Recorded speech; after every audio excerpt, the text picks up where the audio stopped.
সবাইকে অনেক অনেক শুভেচ্ছা জানিয়ে শুরু করছি সমসাময়িক বিষয় নিয়ে বিটিভির বিশেষ আয়োজন। এই সময় পুরো অনুষ্ঠান জুড়ে আপনাদের সঙ্গে আছে আমি তানভীর এলিন।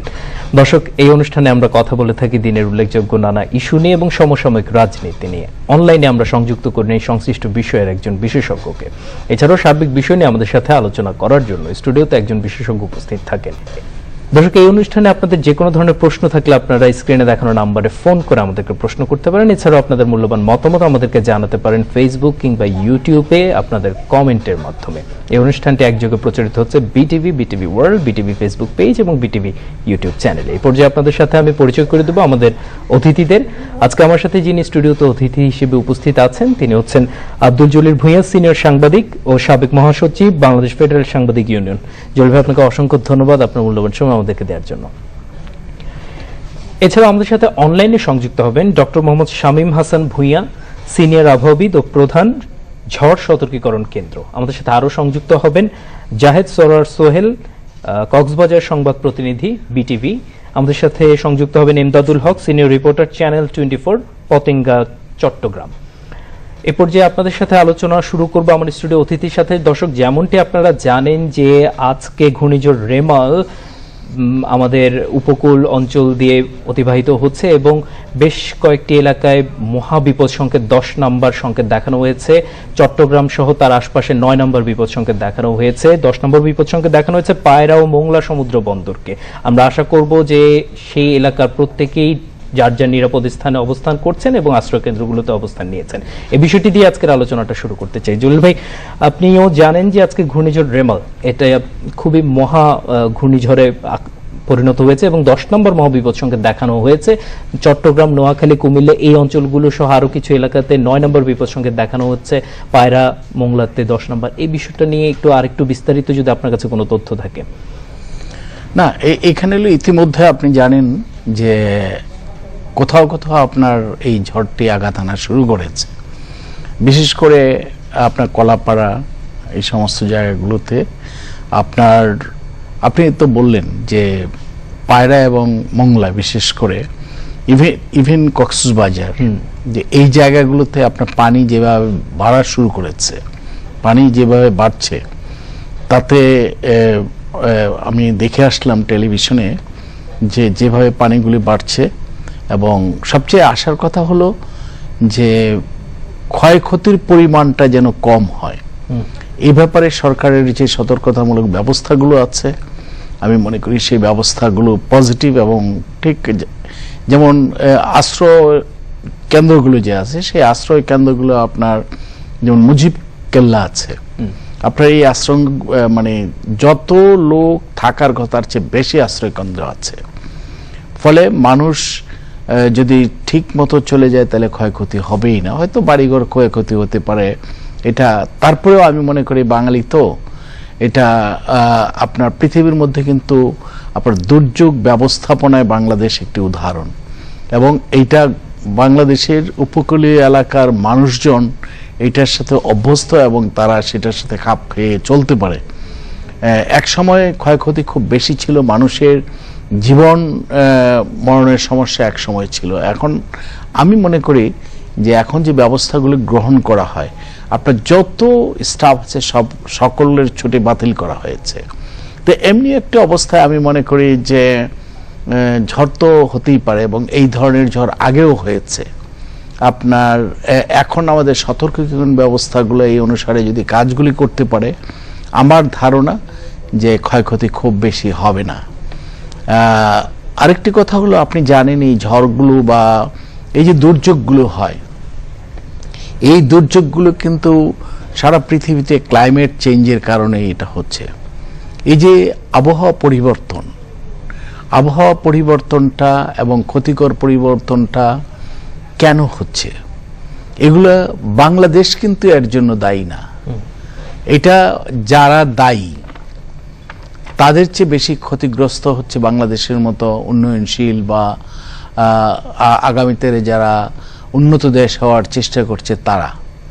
কাজেই এই জিনিসগুলো পুরনো আলোচনা, পুরনো হলেও এবার নতুন করে আমাদের সামনে নিয়ে আসে যখন এই ধরনের ঝড় আমাদের দেশে আসে এবং ধরেন এই ঝড়ের কারণে আমাদের জেলেরা সমুদ্রে নদীতে মাছ ধরতে যেতে পারবে না।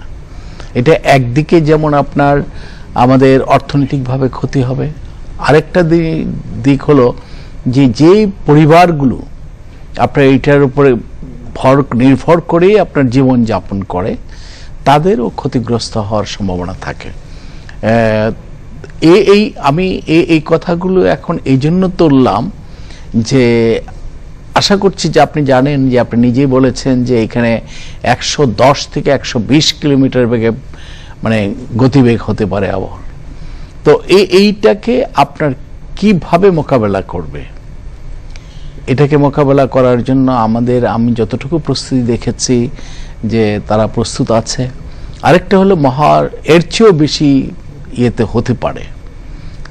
তো আমি ওই এলাকার জনগণ যাতে ভালো থাকে, ভালোভাবে তারা এই ঝড়টাকে মোকাবেলা করতে পারে, এই ব্যবস্থাগুলো আরো জোরদার করা হোক।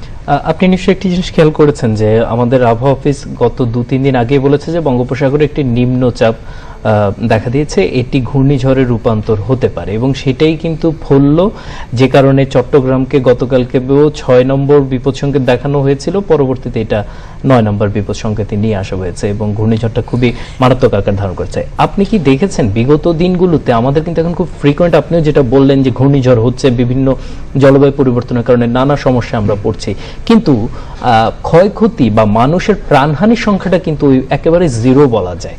এবং এই যে পরিবর্তনটা, এই পরিবর্তনে সরকারের ভূমিকাগুলো কতটুকু আপনি প্রশংসার দাবিদার মনে করেন সরকারের জায়গা থেকে? দেখেন, একটা জিনিস এক সময়ে তো মানুষ জানতে পারতো না যে ঝড় আসতে পারে, এই ধরনের ঝড় হতে পারে।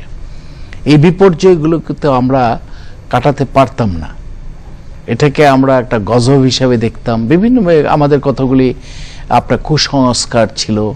আজকে দেখেন, আপনি নিজেই বললেন যে 3 দিন আগে থাকতেই আমরা জেনে যাচ্ছি যে নিম্নচাপ হবে। আপনি দেখেন, আমাদের আবহাওয়া অফিসগুলি কিন্তু বলে দিচ্ছে, আপনি এর আগেও আমরা আলোচনা করে গেছি এই জায়গাতে, যে গরম তাপমাত্রা কত থাকবে এটা কিন্তু বলে দিচ্ছে, এক্সাক্ট ডে বলে দিচ্ছে, যে বৃষ্টি হতে পারে কোথায় কোথায় হতে পারে এবং কতটুকু বৃষ্টি হতে পারে।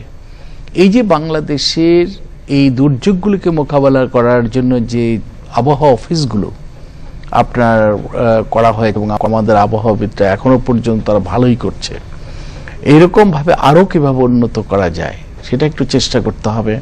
যেমন আমাদের মাননীয় প্রধানমন্ত্রী আপনার সব সময় এটাকে মনিটর করে। এটা কিন্তু rare in the history of the world, I think, যে একজন প্রধানমন্ত্রী সবসময় মনিটর করছে কি হচ্ছে, এবং ব্যক্তিগতভাবে। এটা এরকম না যে তার সিস্টেমের মধ্য দিয়ে তিনি জানছেন, সিস্টেমের মধ্য দিয়ে তিনি জানেনি, কিন্তু তারপরেও তিনি যেভাবে ব্যক্তিগত উদ্যোগে এই কি করতেছ, এই আমাদের যেমন তার দলের নেতা কর্মীদের যেভাবে তিনি নিয়োজিত থাকতে বলেন, এটা বাংলাদেশের যে ইতিহাস। আপনি জানেন যে সারা পৃথিবীতে, আমি এক সময় এই আবহাওয়ার উপরে মানে এই পরিবেশের উপরে কাজ করেছি, আমি অনেক আন্তর্জাতিক ইভেন্ট কভার করেছি। তো আমি দেখেছি যে বাংলাদেশ ইজ এন এক্সাম্পল, যে এটা থেকে কিভাবে যে অ্যাডাপ্টেশনটা যেটা আছে কিভাবে মোকাবেলা করে বাংলাদেশের মানুষ। কারণ একসময় তো জানি যে বাংলাদেশে কিভাবে চিহ্নিত করা হতো, তাই না? এই জায়গাটাতে শেখ হাসিনা যেভাবে আপনার এটাকে মোকাবেলা করে এবং একটা আধুনিক ব্যবস্থায় নিয়ে গেছে, ফলে ক্ষয়ক্ষতি হওয়ার সম্ভাবনা আমি দেখি না ওইভাবে। তারপরে প্রস্তুতিটা যেভাবে আছে, কাজে আমি মনে করি পর্যাপ্ত। এই ক্ষেত্রে সরকারের তরফ থেকে মাঠ পর্যায়ের কর্মীদেরকে প্রায় 11টির মতো নির্দেশনা দেওয়া হয়েছে। এর মধ্যে একটি বলা হয়েছে যে কেন্দ্রের সাথে সার্বক্ষণিক যোগাযোগ রাখা, অধিদপ্তরের সাথে সার্বক্ষণিক যোগাযোগ রাখা, হসপিটালগুলোকে রেডি রাখা, সেখানে কৃত্রিমভাবে বিদ্যুৎ যেন চলে গেল জেনারেটরের ব্যবস্থা রাখা হয়, সাপের ওষুধের কথা বলা আছে, বিভিন্ন ধরনের এই ধরনের অনেকগুলো নির্দেশনা দেওয়া হয়েছে। আপনি নিশ্চয়ই নির্দেশনাগুলো দেখেছেন এবং জানেন। না, সবচেয়ে দেখেন একটা মানে এই যে বিষয়গুলো আপনি আলোচনা করলেন, উপস্থাপন করলেন, যে এই জায়গাতে যে সাপে কামড় দিতে পারে, এটা কিন্তু এটা চিন্তা করা। পটুয়াখালীতে আমার এক ক্লাসমেট ছিলেন, সে পরে আমাদের রাষ্ট্রবিজ্ঞান বিভাগের ভিপি হয়েছিল, সে ছাত্রলীগের বড় করে আমার ক্লাসমেট, আমি জানি না সে কোথায় আছে, Ataur, I must remember him. তো আতাউর বলছিল যে সে সময়ে তারা এই ইয়ের সময়, এই দুর্যোগের সময় তার হাতে তার বোন ছিল, বোন, আপন ছোট বোন ছিল। তখন স্রোতটা এমন ছিল, পানির ইয়েটা এত ভাবে এসছে, ব্যাগটা এত ছিল, তখন তার বোনটাকে সে ছেড়ে দিতে বাধ্য হয়েছিল। এবং সে যে আশ্রয় নিয়েছিল একটা গাছের মধ্যে, মানে কারণ সেও বাঁচছে না, এমন একটা অবস্থা। এই যে ধরেন আমার একটা বন্ধুর কথা আমি বললাম, সে যেভাবে আপনার মোকাবেলা করেছে, নিজের বোনকে স্যাক্রিফাইস করে, এবং তার জীবনও ঝুঁকির মধ্যে ছিল, সেও বাঁচে কিনা এরকম আমার অত মনে নেই, তার আরো আত্মীয় স্বজন সেখানে মারা গেছে। আজকে কিন্তু এই অবস্থাটা নাই, due to the measurement taken by the government led by prime minister Sheikh Hasina. তা তো অবশ্যই।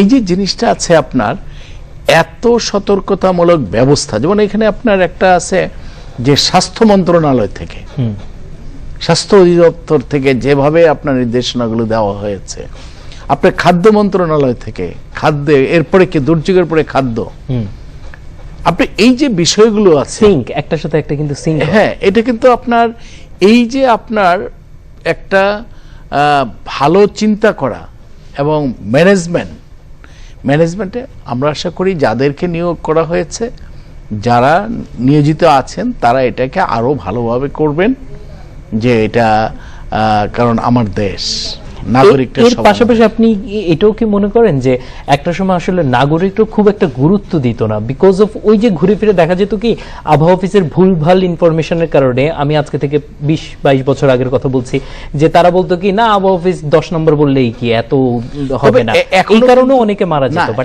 এখনো কিন্তু একটা শ্রেণী আছে যে তারা সহজে আপনার ওই আশ্রয় কেন্দ্রগুলো যে সেখানে যেতে চায় না, তারা যেতে চায় না, একবার শেষ মুহূর্তে তারা যেয়ে ওঠে।